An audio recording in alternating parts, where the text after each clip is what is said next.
Assalamualaikum warahmatullahi wabarakatuh. Saya Raisa Fatma dari kelas 11 IPA 1 SMA Nasima Semarang.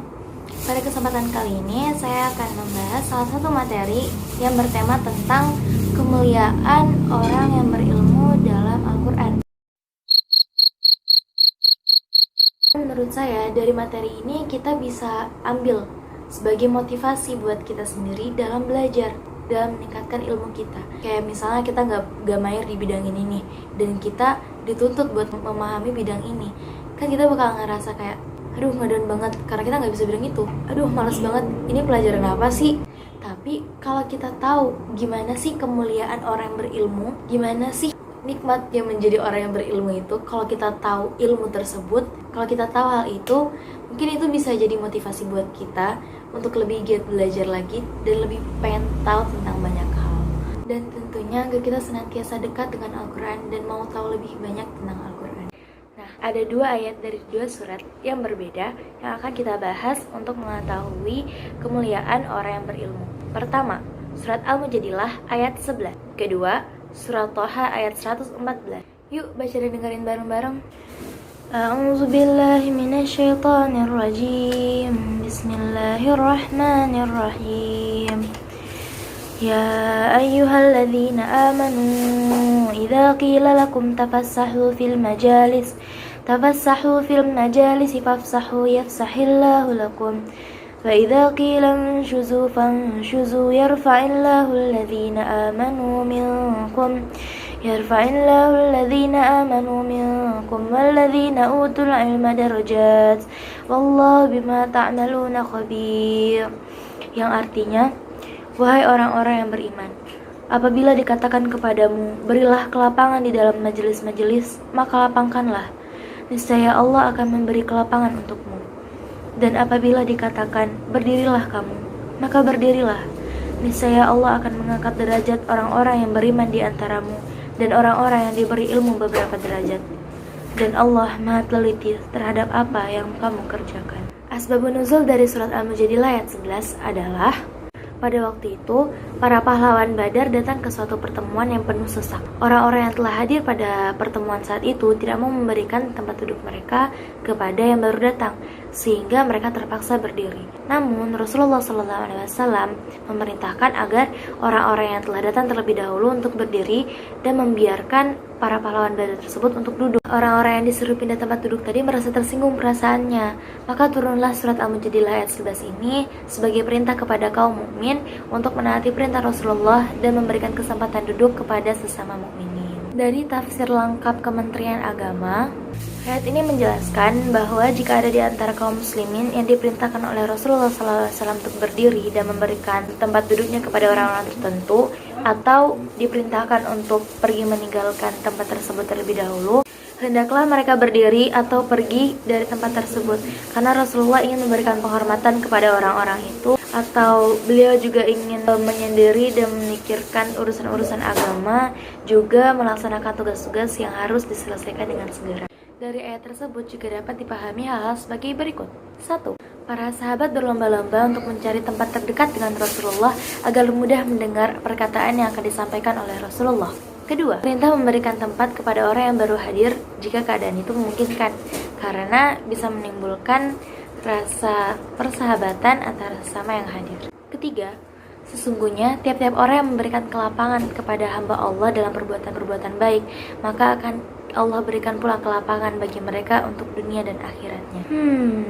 Jika dipelajari dari ayat tersebut, ada ketetapan yang telah ditentukan dalam ayat ini, yaitu agar orang-orang yang menghadiri majelis, baik yang terlambat dan tepat waktu, selalu menjaga suasana dengan baik, penuh persaudaraan, dan bertenggang rasa.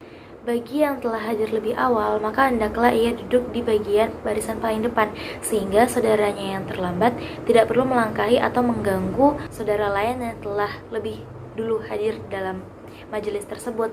Dan bagi yang terlambat, hendaklah ia rela dengan keadaannya, seperti tidak mendapat tempat duduk.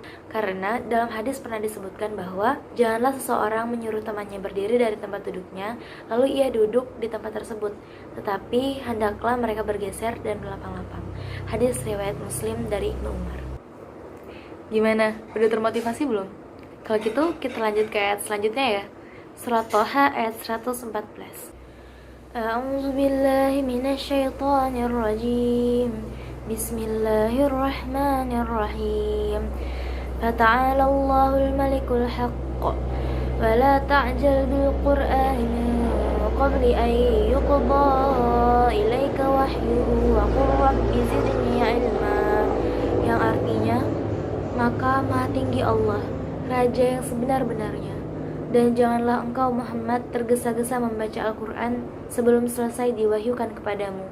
Dan katakanlah, ya Tuhanku, tambahkanlah ilmu kepadaku. Asbabun nuzul dari surat Taha ayat 114 diriwayatkan bahwa Rasulullah SAW ketika Jibril membacakan beberapa ayat yang telah diturunkan, Rasulullah cepat-cepat mengulanginya karena takut lupa atau takut gak bisa ngulangin lagi kan.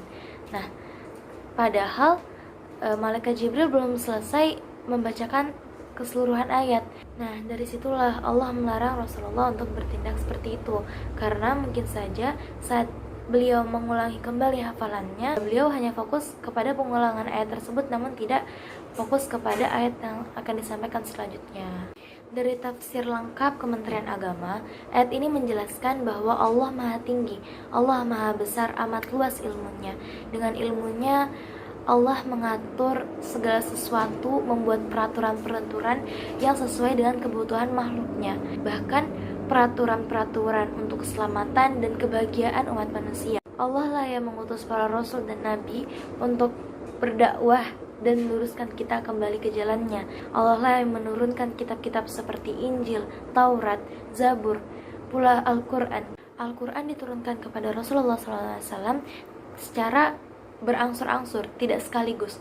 Ayat tersebut diturunkan dengan hikmah dan kebijaksanaan dari Allah SWT. Kadang-kadang diturunkan ayatnya yang pendek-pendek, surat yang pendek-pendek saja, dan kadang pula diturunkan ayatnya yang panjang-panjang. Hal tersebut tergantung kepada keperluan dan kebutuhan pada waktu itu. Dari peristiwa tersebut, lihatlah betapa Allah benar-benar memelihara Al-Quran, sehingga isi dan aturan-aturan yang ada di dalamnya masih berlaku kepada kita hingga saat ini dan menjadi pedoman bagi kita. Di akhir ayat juga dapat dilihat kemudian Allah menyuruh Rasulullah untuk berdoa kepada Allah agar mendapatkan tambahan ilmu. Diriwayatkan oleh At-Tirmizi dari Abu Hurairah bahwa Rasulullah SAW berdoa seperti berikut. Ya Allah, jadikanlah ilmu yang Engkau ajarkan kepadaku bermanfaat bagiku, ajarkanlah kepadaku ilmu yang berguna untukku, dan berikanlah kepadaku tambahan ilmu. Segala puji bagi Allah atas segala hal. Aku berlindung kepada Allah dari keadaan dan segala hal yang dilakukan oleh penghuni neraka. Nah, dari dua ayat yang sudah kita bahas tadi dapat disimpulkan pula bahwa betapa Allah memuliakan orang-orang yang mau menuntut ilmu. Allah memberikan kemuliaan itu kepada mereka, yaitu ketika di surat Al-Mujadilah tadi Allah membiarkan kita menuntut ilmu dalam satu majelis itu secara bersama-sama, namun tetap dalam jalinan silaturahim yang erat seperti itu, tanpa ada selisihan di antara kita.